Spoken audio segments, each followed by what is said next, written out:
Hello' friends, আজিৰ প্ৰথম টপিকটো হৈছে পলিটি দ্য কনষ্টিটিউশ্যনছ আৰু ইয়াত ৰাষ্ট্ৰপতিৰ লগতে প্ৰধানমন্ত্ৰীৰ বহুতো বিষয় জড়িত হ'ব আৰু আজি আমি আলোচনা কৰিম সংবিধানৰ বিষয়ে। আৰু এই সংবিধানত আমি যদি চাওঁ লেজিছলেটিভ, এক্সিকিউটিভ আৰু জুডিচিয়েল এই তিনিটা ভাগো আমি দেখিবলৈ পাওঁ। আৰু লেজিছলেটিভ মানে হৈছে বিধানমণ্ডল, এক্সিকিউটিভ মানে কাৰ্যপালিকা আৰু জুডিচিয়েল মানে ন্যায়পালিকা। ঠিক আছে, গতিকে লেজিছলেটিভৰ সৈতে পাৰ্লিয়ামেণ্ট জড়িত হৈ থাকে আৰু সেইকাৰণে আমি ক'ব পাৰোঁ এক্সিকিউটিভৰ সৈতে অৰ্থাৎ কাৰ্যপালিকাৰ সৈতে prime minister, president, council of minister এই সকলো জড়িত হৈ থাকে। আৰু জুডিচিয়েল অৰ্থাৎ ন্যায়পালিকাত সুপ্ৰিম কোৰ্ট, হাইকোৰ্ট আৰু ডিষ্ট্ৰিক্ট কোৰ্ট অৰ্থাৎ জিলা আদালতসমূহো জড়িত হৈ থাকে। আমি যদি চাওঁ প্ৰেচিডেণ্টৰ বিষয়ে তেতিয়া দেখা পাম প্ৰেচিডেণ্টৰ চেলেৰী 5 লাখ হয়, অৰ্থাৎ 5 লাখ টকা প্ৰেচিডেণ্টে অৰ্থাৎ ৰাষ্ট্ৰপতিয়ে দৰমহা হিচাপে পায়। তেওঁৰ 5 বছৰৰ কাৰণে নিযুক্তি লাভ কৰে। ভাৰতৰ সংবিধানৰ পাৰ্ট 4ত ৰাষ্ট্ৰপতিৰ বিষয়ে উল্লেখ আছে, আৰ্টিকল 52ত ৰাষ্ট্ৰপতিৰ বিষয়ে উল্লেখ আছে। ৰাষ্ট্ৰপতি শপত গ্ৰহণ কৰে সুপ্ৰিম কোৰ্টৰ মুখ্য ন্যায়াধীশৰ ওচৰত। আৰু ৰাষ্ট্ৰপতিয়ে কেতিয়াবা ৰিজাইন দিব পাৰে অৰ্থাৎ পদত্যাগ কৰিব পাৰে আৰু সেই পদত্যাগ পত্ৰখন ভাইচ প্ৰেচিডেণ্ট অৰ্থাৎ উপ ৰাষ্ট্ৰপতিৰ হাতত দিব লগা হয়। গতিকে যদি প্ৰশ্ন আহে যে ৰাষ্ট্ৰপতিয়ে ৰিজাইন বা ৰেজিগনেশ্যনখন কাৰ হাতত দিয়ে, তেতিয়া ক'ব লাগিব উপ ৰাষ্ট্ৰপতিৰ হাতত দিয়ে। কেতিয়াবা প্ৰেচিডেণ্টৰ ডেথ হ'লে ভাইচ প্ৰেচিডেণ্টে কি কৰে, দায়িত্বসমূহ পালন কৰে যেতিয়ালৈকে প্ৰেচিডেণ্টৰ পুনৰ নিযুক্তি দিয়া নহয়। নেক্সট আমি আকৌ চাওঁ ইম্পিচমেণ্ট প্ৰচেছ, যিটো আমেৰিকাৰ সংবিধানৰ পৰা অনা হৈছে। ক'ৰ পৰা অনা হৈছে? আমেৰিকাৰ সংবিধানৰ পৰা অনা হৈছে, যাক মহা অভিযোগ প্ৰস্তাৱ বুলি কোৱা হয়। Either Lok Sabha, Rajya Sabha article 61 is mentions about impeachment process of president of India. অৰ্থাৎ ভাৰতৰ ৰাষ্ট্ৰপতিৰ যি ইম্পিচমেণ্ট প্ৰচেছ অৰ্থাৎ মহা অভিযোগ প্ৰস্তাৱটো কেতিয়া আনিব পাৰে সংবিধানৰ 61 আৰ্টিকলৰ মতে। তাত উল্লেখ কৰা আছে ৰাষ্ট্ৰপতি কি কৰিব পৰা যায়, মহা অভিযোগ প্ৰস্তাৱ আনি পেলাই তেওঁ পদৰ পৰা তেওঁ আঁতৰাব পৰা যায়।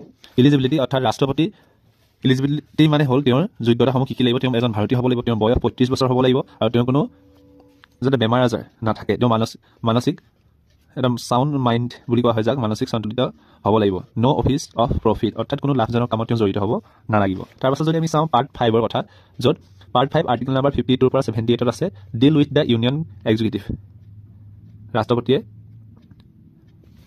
সৈতে জড়িত হৈ থাকে আমাৰ ইউনিয়ন এক্সিকিউটিভ 52 to 78 আৰ্টিকললৈকে। The union executive consist of অৰ্থাৎ ইউনিয়ন এক্সিকিউটিভটো কেনেদৰে গঠন হয়, তেতিয়া আমি ক'ব লাগিব প্ৰথম থাকে ভাইচ প্ৰেচিডেণ্ট আৰু তাৰ তলত থাকে ভাইচ প্ৰেচিডেণ্ট, PM আৰু কাউন্সিল অফ মিনিষ্টাৰ অৰ্থাৎ মন্ত্ৰী পৰিষদ থাকে। ঠিক আছে, প্ৰেচিডেণ্ট থাকিব, ৰাষ্ট্ৰপতি থাকিব, উপ ৰাষ্ট্ৰপতি থাকিব, প্ৰধানমন্ত্ৰী থাকিব আৰু কাউন্সিল অফ মিনিষ্টাৰ অৰ্থাৎ মন্ত্ৰী পৰিষদৰ সদস্যসকলো থাকিব। আৰু লগত কি থাকিব পাৰে, আমি যদি চাওঁ এটৰ্নি জেনেৰেল অফ ইণ্ডিয়া, ঠিক আছে, তেওঁ থাকিব। প্ৰেচিডেণ্টৰ বিষয়ে যদি আমি চাওঁ, প্ৰেচিডেণ্ট হৈছে কি head of the Indian state. তেওঁ নমিনেল এক্সিকিউটিভ বুলিও কোৱা হয়, নামমাত্ৰ কাৰ্যপালিকা বুলিও কোৱা হয়। প্ৰেচিডেণ্টক supreme commander of all defence forces বুলি ক'ব পৰা যায়, কাৰণ তেওঁ ভাৰতৰ অল ডিফেন্স ফৰ্চেছৰ সুপ্ৰিম কামাণ্ডাৰ হয়। ঠিক আছে, president is not the member of any house of the parliament. তেওঁ কোনো এখন হাউচ অৰ্থাৎ উচ্চ সদন বা নিম্ন সদন বা লোকসভা বা যাক ৰাজ্যসভা বুলি কোৱা হয়, তাৰ কোনো এখন সভাৰ বা সদনৰ তেওঁ কোনো কি নহয়, মেম্বাৰ নহয়। ঠিক আছে, তেওঁ হয় first citizen of India and acts as the symbol of unity, integrity and solidarity of the nations. অৰ্থাৎ ভাৰতৰ ৰাষ্ট্ৰপতি হৈছে ভাৰতৰ প্ৰথমজন ব্যক্তি যিজনে দেশখনৰ ঐতিহ্য, একতা সকলোখিনি প্ৰদৰ্শন কৰে। আমি যদি নোট ডাউন কৰিব বিচাৰোঁ তেতিয়া এইটো কৰিব লাগিব যে nominations of the candidate, elections of the office of the president must be subscribed by at least 50 electors and as proposers and 50 electors as seconders। অৰ্থাৎ ৰাষ্ট্ৰপতিৰ নমিনেশ্যনৰ সময়ত 50জনে প্ৰস্তাৱ দিব লাগিব আৰু 50জন সদস্যই সেই প্ৰস্তাৱক সমৰ্থন কৰিব লাগিব যে তেওঁ ৰাষ্ট্ৰপতি হ'ব পাৰে নে নোৱাৰে। Every candidate has to make deposit of 15,000 in the RBI. In the case of candidate fails to secure 6/1 of the vote poll, the security shall be fortified its final. তাৰপিছত আমি চাওঁ যে powers and function of the president, এইটো হৈছে most important topic হৈ পৰে। যে most important topic বুলি কিয় কোৱা হয়, কাৰণ ইয়াৰ পৰা বহুত কুৱেশ্যন আহে যে প্ৰেচিডেণ্টৰ পাৱাৰ এণ্ড ফাংচনসমূহ কি হয়। তেতিয়া আমি ক'ব লাগিব তেওঁৰ মুঠ 7টা পাৱাৰ আছে আৰু সেইকেইটা হৈছে executive power, legislative power, financial power, judicial power, diplomatic power, military power and emergency power. আৰু ইমাৰ্জেঞ্চি পাৱাৰসমূহ সংবিধানৰ 352 আৰ্টিকলত এটা আছে 356 আৰু আনটো আছে 360 আৰ্টিকল। যেতিয়া আমি আৰ্টিকলসমূহৰ বিষয়ে, সংবিধানৰ অনুচ্ছেদসমূহৰ বিষয়ে ডিটেইলকৈ পঢ়িম, তেতিয়া আমি এই আৰ্টিকলসমূহৰ বিষয়ে ভালদৰে বিশদভাৱে আলোচনা কৰিম। ঠিক আছে, এতিয়া আমি চাওঁ নেক্সট এটা পইণ্ট।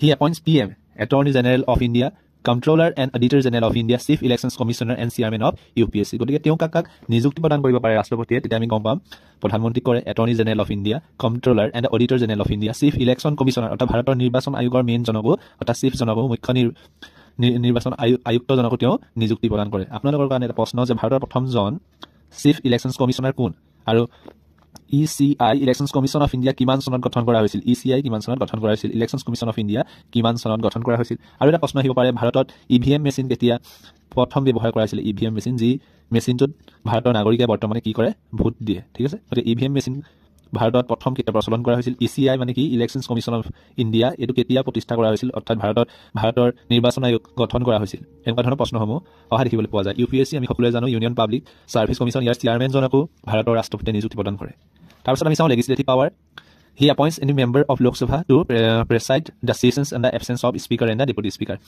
ভাৰতৰ যি লোকসভা আছে সেই লোকসভাৰ যি সেশ্যন হয় সেই সেশ্যনত স্পীকাৰ বা ডেপুটি স্পীকাৰৰ এবচেঞ্চ হ'লে তেওঁ যিকোনো এজন ব্যক্তিক সেই সেশ্যনটো অৰ্থাৎ সেই অধিৱেশনখন নিয়াৰিকৈ চলাই নিবৰ কাৰণে তেওঁ নিযুক্তি কৰে যিকোনো মেম্বাৰক গতিকে any member of Lok Sabha to prescribe the sessions in the absence of speaker and the deputy speaker গতিকে স্পীকাৰ আৰু ডেপুটি স্পীকাৰ যদি এবচেঞ্চ থাকে বা অনুপস্থিতি থাকে তেতিয়া ৰাষ্ট্ৰপতিয়ে কি কৰিব পাৰে ৰাষ্ট্ৰপতিয়ে যিকোনো এজন ব্যক্তিক সেই অধিৱেশনখন চলাই নিয়াৰ কাৰণে এপইণ্ট কৰিব পাৰে he address the parliament at commencement and the first sessions after general elections and first sessions of each year আৰু আমি যদি চাওঁ he nominate 12 member in the Rajya Sabha ভাৰতৰ ৰাজ্যসভা আছে আৰু সেই ৰাজ্যসভাৰ 12জন মেম্বাৰক নমিনেট কৰে ভাৰতৰ ৰাষ্ট্ৰপতিয়ে a bill become an act only by the signature of president অৰ্থাৎ বিল আমি জানো এখন বিল ঠিক আছে যেনেকৈ এখন বিল কেব যাৰ কাৰণে ভাৰতবৰ্ষত প্ৰতিবাদ হৈছিল যে কেব আমি নামানো বুলি আৰু সেই কেবখন এদিন হৈছিলে কা ঠিক আছে এতিয়া প্ৰশ্নটো হ'ল এই কেবখন গৈ পেলাই কা হ'ল অৰ্থাৎ এখন এক্ট হৈ গ'ল আইনলৈ পৰিণত হ'ল আৰু সেই ক্ষেত্ৰত আটাইতকৈ